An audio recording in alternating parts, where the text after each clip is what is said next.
Assalamualaikum warahmatullahi wabarakatuh. Selamat datang masih di Amus Channel.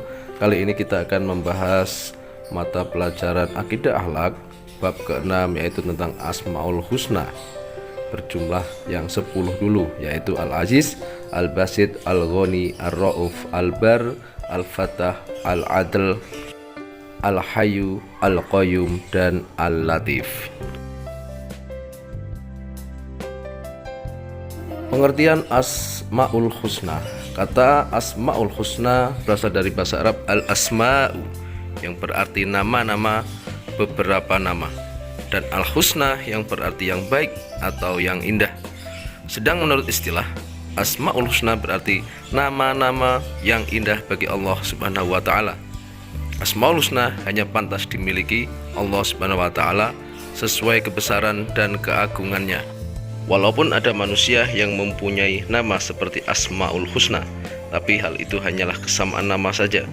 Asmaul Husna bagi Allah Subhanahu wa taala adalah sempurna, sedangkan nama-nama tersebut yang dipakai manusia harus diawali dengan Abdul, dengan harapan dapat meneladani atau memiliki akhlak sebagaimana namanya.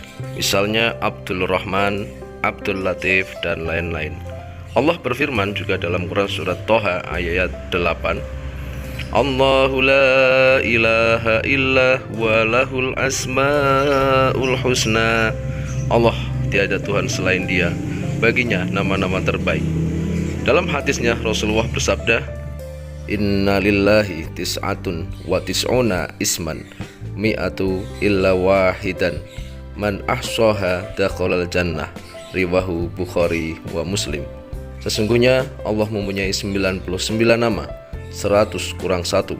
Barang siapa menghafalnya, maka ia akan masuk surga. Hadis riwayat Bukhari dan Muslim. Jadi, Asmaul Husna adalah nama-nama terbaik dan agung yang dimiliki oleh Allah Subhanahu wa taala. Kita harus meyakini bahwa Allah mempunyai nama-nama terbaik ini. Allah sendiri menyatakan dalam Al-Qur'an bahwasanya Dia memang mempunyai nama-nama terbaik, yaitu Asmaul Husna. Beberapa ayat yang menunjukkan keberadaan Asmaul Husna diantaranya adalah Wallahul khaliqul bari'ul musawwiru lahul asma'ul husna yusabbihu lahu ma fis samawati wal ardi wa huwal azizul hakim. Dialah Allah yang Maha Pencipta, memulai membentuk rupa. Baginya ada nama-nama terbaik. Bertasbihlah kepadanya segala yang ada di beberapa langit dan bumi, dan Dialah yang Maha Perkasa dan Bijaksana. Quran Surat Al-Hasyr ayat 24. Allah juga memerintahkan hambanya untuk berdoa menggunakan media nama-namanya Al-Asmaul Husna. Allah berfirman dalam Surat Al-A'raf ayat 180, Walillahil asmaul husna fad'uhu biha wa dharul ladzina yulhiduna fi asma'ihi sayujzawna ma kanu ya'malun. Dan milik Allah lah nama-nama terbaik, maka berdoalah kalian dengan nama-namanya, dan tinggalkanlah orang-orang yang mengingkari nama-namanya. Mereka akan diberi balasan terhadap apa yang mereka kerjakan. Al-A'raf ayat 180. Di antara 99 Asmaul Husna, kita akan mengkaji 10 nama dari Asmaul Husna, yaitu Al-Aziz, Al-Basit, Al-Ghani, Ar-Ra'uf, Al-Bar, Al-Fatah, Al-Adl, Al-Hayyu, Al-Qayyum, dan Al-Latif. Memahami kebesaran Allah Subhanahu wa taala melalui Asmaul Husna dan bukti kebenarannya.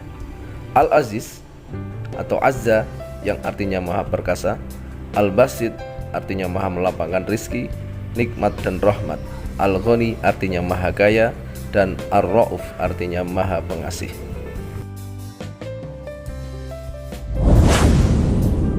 Al-Aziz. Yang pertama, Al-Aziz. Al-Aziz adalah nama Allah yang menunjuk pada pengertian kekuatan, hegemoni, ketinggian, dan mengendalikan. Al-Aziz juga merupakan nama Allah yang menunjukkan keperkasaan Allah Subhanahu wa taala. Keperkasaannya tidaklah mampu diukur oleh manusia ataupun makhluk lainnya. Allah berfirman dalam Quran surat Yasin ayat 1 sampai dengan 5, yang menunjukkan bahwa dirinya yang memiliki keperkasaan dan kasih sayang. Bismillahirrahmanirrahim.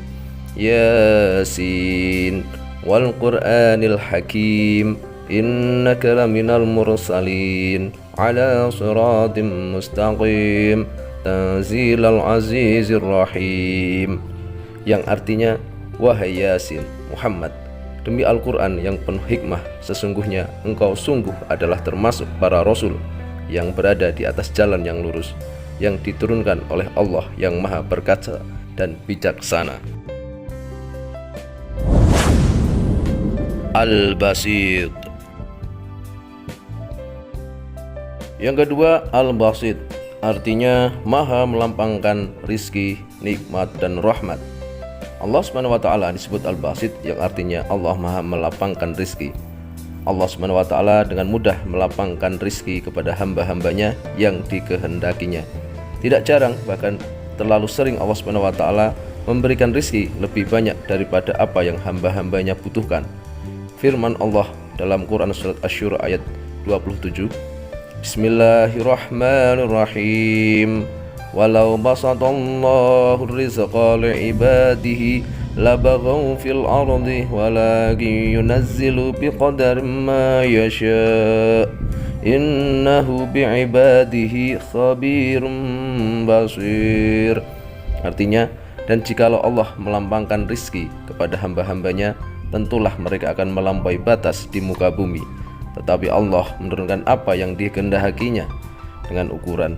Sesungguhnya Dia maha mengetahui keadaan hamba-hambanya, lagi maha melihat.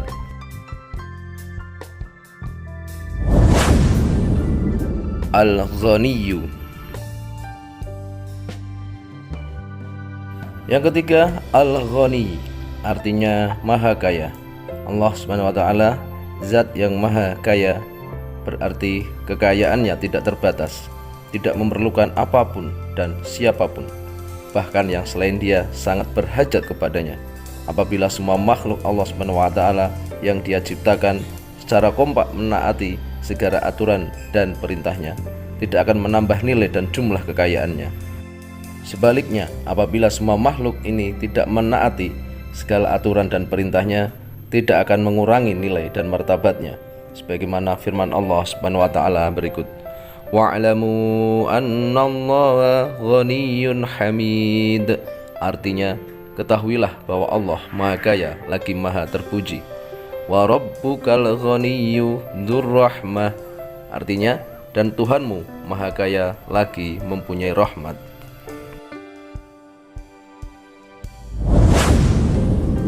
Ar-Ra'uf. Yang keempat, Ar-Ra'uf artinya maha pengasih. Allah Subhanahu wa ta'ala disebut Ar-Ra'uf, yang berarti Allah adalah zat yang maha belas kasihan.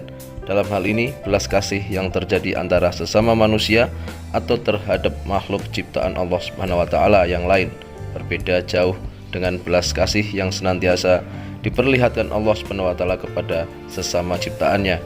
Karena Allah Subhanahu wa ta'ala maha pengasih dan maha penyayang kepada seluruh makhluknya tanpa terkecuali. Firman Allah Subhanahu wa ta'ala dalam Al-Quran surat Al-Baqarah ayat 143, wa ma kana Allahu liyudhi'a imanakum innallaha bin-nasi laraufur rahim. Artinya, dan Allah tidak akan menyia-nyiakan imanmu, sesungguhnya Allah maha pengasih lagi maha penyayang kepada manusia. Firman Allah Subhanahu wa ta'ala yang lain, laqad ja'akum rasulun min anfusikum azizun 'alaihi ma 'anittum harisun 'alaikum bil mu'minina raufur rahim.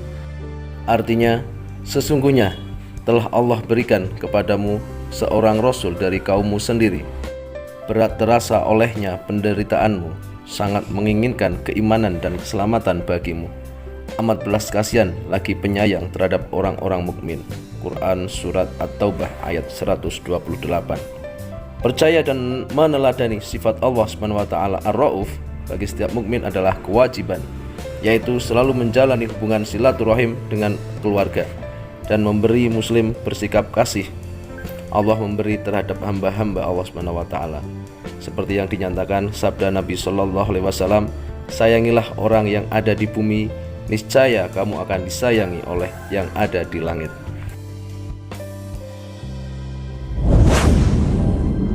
Al-Barru. Yang kelima adalah Al-Barru, artinya maha baik. Dialah Allah, Tuhan yang maha dermawan, yang maha melimpahkan kebaikan, dan dialah Allah menganugerahkan aneka anugerah untuk kemaslahatan makhluknya. Anugerah yang sangat luas dan tidak terhingga. Walaupun terhadap manusia yang durhaka kepadanya, namun dia tetap melimpahkan kebaikannya kepada mereka. Firman Allah Subhanahu wa taala, "Inna kunna min qablu nad'uhu innahu huwal barrur rahim." Artinya, sesungguhnya kami dahulu menyembahnya, sesungguhnya dialah yang melimpahkan kebaikan lagi maha penyayang. Quran surat At-Tur ayat 28. Allah Subhanahu wa taala disebut Al-Bar, yang berarti Allah adalah zat yang maha baik. Allah memiliki sifat Al-Bar. Oleh karena itu, kita juga harus berbuat baik kepada sesama maupun kepada makhluk lainnya. Dengan bersikap demikian, maka telah berusaha untuk berakhlak seperti akhlak Allah Subhanahu wa taala, karena senantiasa melimpahkan kebaikan dan bersifat penyayang kepada seluruh ciptaannya yang ada di alam semesta ini, apalagi kepada yang selalu menjalankan perintahnya dan menjauhi larangannya. Penggunaan sifat Al-Bar dengan Ar-Rahim untuk mengisyaratkan bahwa aneka kebaikan itu diberikan Allah atas kasih sayangnya semata, bukan seperti manusia berbuat kebaikan seringkali karena ingin mendapat imbalan tertentu, baik berupa materi maupun pujian dan sebagainya. Perilaku orang yang mengamalkan 10 Asmaul Husna, diantaranya yang pertama untuk Al-Aziz atau Azza yang artinya maha perkasa, antara lain: A. Tunduk dan patuh terhadap ketentuan Allah Subhanahu wa taala yang berlaku atas dirinya. B. Rela menerima ketentuan Allah Subhanahu wa taala dengan ketulusan hati. C. Tidak menggerutu atau mengeluh. D. Tidak menyesali nasib diri sendiri. Dan E. Memiliki cita-cita yang tinggi dan yakin dapat meraih cita-cita tersebut. Yang kedua, Al-Basit, artinya maha melapangkan rizki, nikmat, dan rahmat. Perilaku orang yang mengamalkan Asmaul Husna Al-Basit, maka dia akan: A. Bersikap qanaah terhadap nasib dirinya sendiri. B. Membantu tetangga atau orang lain yang kesusahan. C. Tidak mengangan-angan anugerah Allah yang diberikan kepada orang lain. D. Selalu berserah diri kepada Allah Subhanahu wa taala dalam keadaan senang maupun susah. Dan E. Senantiasa menyadari bahwa Allah lah yang mengatur rizki manusia. Yang ketiga, bagi orang yang mengamalkan Al-Asmaul Husna Al-Ghani atau yang maha kaya, maka dia akan: A. Merasa cukup dan penuh kesyukuran terhadap segala karunia Allah Subhanahu wa taala. B. Menghindarkan sifat rakus terhadap urusan duniawi. C. Memanfaatkan karunia Allah Subhanahu wa taala untuk semakin taat kepada Allah Subhanahu wa taala. Dan D. Senang berbagi terhadap sesama yang membutuhkan. Kemudian yang keempat adalah Asmaul Husna Ar-Rauf, artinya maha pengasih. Bagi orang yang mengamalkan sifat Ar-Rauf, maka dia akan: A. Saling kasih mengasihi antara sesama makhluk Allah. Yang B. Pandai-pandai mensyukuri nikmat dan karunia Allah yang diterima dengan cara memanfaatkan nikmat tersebut sesuai petunjuk Islam. C. Selalu menjalankan hubungan silaturahim dengan keluarga dan sesama muslim. Yang D. Tidak mencurahkan kasih sayang kepada musuh-musuh Allah. Dan E. Tidak saling iri hati. Yang kelima adalah Al-Bar atau maha baik. Bagi orang yang mengamalkan Asmaul Husna Al-Bar, maka dia akan: A. Gemar mendermawakan sebagian harta yang dimiliki. Yang B. Untuk menyantuni kaum du'afa, fakir, miskin, anak yatim maupun janda. C. Berbuat baik kepada kedua orang tua. Dan D. Memberikan apa yang diberikan guna berbagi rasa kepada orang lain. Dan E. Menjalankan perintahnya dan menjauhi larangannya. Baik, demikian pembahasan kita. Dari 10 Asmaul Husna sudah kita bahas 5. Untuk yang 5 ada di video selanjutnya. Silakan bisa subscribe untuk video yang selanjutnya. Assalamualaikum warahmatullahi wabarakatuh.